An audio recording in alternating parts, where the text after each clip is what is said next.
Fact number 1. మన దేశంలోనే కాకుండా ప్రపంచవ్యాప్తంగా మన తెలుగు వాళ్ళు ఎన్నో రకాలుగా వాళ్ళ సత్తా చూపించారు. అలా మనం సాధించిన ఘనతల్లో ఒకటి పెన్నులు తయారు చేయడం. దేశంలోనే మొట్టమొదటిగా పెన్నులు తయారు చేసింది మన తెలుగు రాష్ట్రంలోనే. రాజమండ్రిలోని రత్నం పెన్ వర్క్స్ అనే షాప్లోనే భారతదేశంలోని మొట్టమొదటి పెన్ తయారు చేశారు.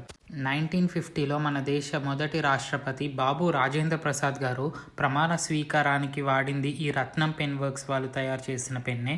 మరో విషయం ఏంటి అంటే, అప్పట్లో గాంధీ గారు అయితే రత్నం గారిని అభినందిస్తూ లెటర్ కూడా రాశారు. ఆ లెటర్లో ఏముంది అంటే, మీ పెన్నులు విదేశీ సంస్థలను తలదన్నేలా ఉన్నాయి అన్నారు. ఈ పెన్లని మన ప్రధానులే కాకుండా జర్మనీ, ఆస్ట్రేలియా, అమెరికా అధ్యక్షులు కూడా వీళ్ళు తయారు చేసిన పెన్లను వాడారు. Fact number 2. ఈరోజు చెప్పబోయే డిజార్డర్ పేరు ఫేటల్ ఫెమిలియల్ ఇన్సోమ్నియా. ఇది ఒక బ్రెయిన్ డిజార్డర్. ఇది ఎంత డేంజరస్ అంటే, ఇది వచ్చిన వాళ్ళకి నిద్ర పట్టడం ఆగిపోతుంది. ఎంత ట్రై చేసినా, ఎన్ని మెడిసిన్స్ యూజ్ చేసినా నిద్ర పట్టదు.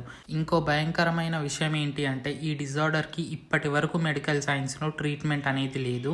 ఇది కనుక వస్తే ఆ మనిషి చనిపోవాల్సిందే. నిద్ర లేక ఆ వ్యక్తి డిప్రెషన్, యాంగ్జైటీ లాంటివి వచ్చి 12 నుంచి 18 నెలల్లోనే చనిపోతారు. అండ్ ఇది చాలా రేర్ డిజార్డర్. 10 లక్షల మందిలో ఒకరికి మాత్రమే ఇది వస్తుంది. ఫ్రెండ్స్, వీడియో కంటిన్యూ చేసే ముందు ఈ వీడియో నచ్చితే ప్లీజ్ లైక్ చేయండి. మీరు చేసే ప్రతి లైక్ నా ఛానల్కి బూస్ట్ని ఇస్తుంది. కుదిరితే ఛానల్ని సబ్స్క్రైబ్ చేసుకొని పక్కనే ఉన్న బెల్ బటన్ని ఆన్లో పెట్టుకోండి. Fact number 3. శాంసంగ్. ఈ పేరు వినగానే మనందరికీ గుర్తు వచ్చేది స్మార్ట్ ఫోన్. కానీ మీకు తెలుసా, ఒకప్పుడు శాంసంగ్ కంపెనీ చేపలు అమ్ముతుండే అని. శాంసంగ్ కంపెనీని 1938లో యంగ్ చెల్ లీ అనే వ్యక్తి స్థాపించాడు. మొదటిగా ఈ కంపెనీ స్థాపించినప్పుడు ఎండు చేపలు ఇంకా కూరగాయలు చైనాకి ఎక్స్పోర్ట్ చేసేవాళ్ళు.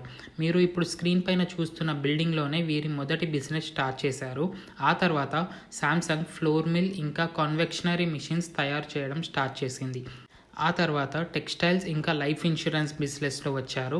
1969లో శాంసంగ్ కంపెనీ ఈ ఎలక్ట్రానిక్స్ బిజినెస్లోకి వచ్చారు. ఇప్పుడు శాంసంగ్ యొక్క బిజినెస్ వాల్యూ $500 బిలియన్. మన డబ్బుల్లో అయితే దాదాపు 50,000 కోట్ల పైనే. శాంసంగ్ గురించి ఒక ఫుల్ లెంత్ వీడియో త్వరలోనే చేస్తాను. Fact number 4. ఇప్పుడు మీరు స్క్రీన్లో చూసేది ఒక ఫోల్డబుల్ అండ్ డిటాచబుల్ స్కూటర్. చూడ్డానికి నార్మల్ స్కూటర్ లాగానే ఉంది కదా.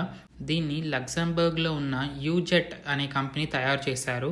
ఇది ఒక ఎలక్ట్రికల్ స్కూటర్ అండ్ దీని సీట్ని స్కూటర్ నుంచి సపరేట్ చేసి ఒక సూట్ కేస్ లాగా యూస్ చేయొచ్చు. అండ్ పార్కింగ్ స్పేస్ ప్రాబ్లమ్ని దృష్టిలో పెట్టుకొని దీన్ని పూర్తిగా ఫోల్డ్ చేసేలా డిజైన్ చేశారు. ఈ స్కూటర్ డిజైన్కి దీనికి చాలా అవార్డ్సే వచ్చాయి. దీని బరువు చెప్పలే కదా, దీని పూర్తి వెయిట్ వచ్చేసి 49 కిలోలు మాత్రమే. Fact number 5. మీరు ఫోటోలో చూస్తున్న వ్యక్తి గంతర్ క్రాబెన్హాఫ్ట్. ఇతను ఈ ప్రపంచంలోనే one of the stylist grand పా. తినకి ఇలా స్టైలిష్గా డ్రెస్సింగ్ చేసుకోవడం అంటే చాలా ఇష్టం. అండ్ తనని తను ఇలా చూసుకుంటే చాలా హ్యాపీగా ఉంటాను అని కూడా చెప్తున్నాడు. అండ్ ఎవరి కోసం ఇలా చెయ్యను, తన కోసం మాత్రమే ఇలా ఉంటాను అని, ఎవరిని పట్టించుకోను అని చెప్పాడు. ఇతని వయసు చెప్పలేదు కదా. కొన్ని ఆర్టికల్స్లో తిన వయసు 105 సంవత్సరాలు అని చెప్తున్నారు. కానీ తిను మాత్రం అవన్నీ తప్పు, నా వయసు కేవలం 79 సంవత్సరాలు మాత్రమే అంటున్నాడు. ఫ్రెండ్స్, నాది చాలా కొత్త ఛానల్. ఈ వీడియో నచ్చితే ప్లీజ్ లైక్ చేయండి. అలాగే మీ ఫ్రెండ్స్ అందరికీ షేర్ చేయండి. మీరు చేసే ప్రతి లైక్ నా ఛానల్కి బూస్ట్ని ఇస్తుంది. ఇలాంటి మరెన్నో ఇంట్రెస్టింగ్ వీడియోస్ మిస్ కాకుండా చూడడానికి తెలుగు ఫ్యాక్ట్స్ బై ఆనంద్ ఛానల్ని సబ్స్క్రైబ్ చేసుకొని పక్కనే ఉన్న బెల్ బటన్ని ఆన్లో పెట్టుకోండి.